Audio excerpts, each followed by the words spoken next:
Federal board of revenue की जानिब से ट्रांसफॉर्मेशन प्लान के तहत कल से कराची में फेसलेस कस्टम्स असेसमेंट सिस्टम नाफिज किया जा रहा है, जिसकी मंजूरी वज़ीर आज़म पाकिस्तान ने दी है।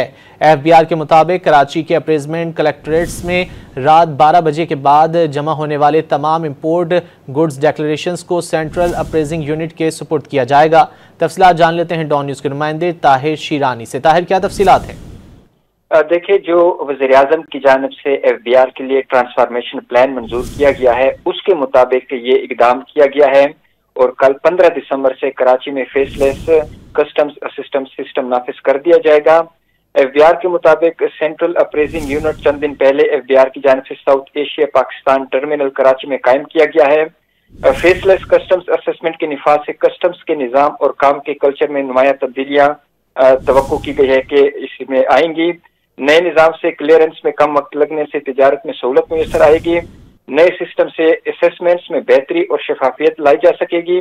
FBR के मुताबिक कराची में पहले महले की कामयाब तकमील के बाद इस सिस्टम को जल्द ही मुल्क के दीगर पोर्ट्स और सरहदी स्टेशन पर भी नाफिज किया जाएगा। जी, बहुत शुक्रिया ताहिर शीरानी इन तफसीलात के लिए।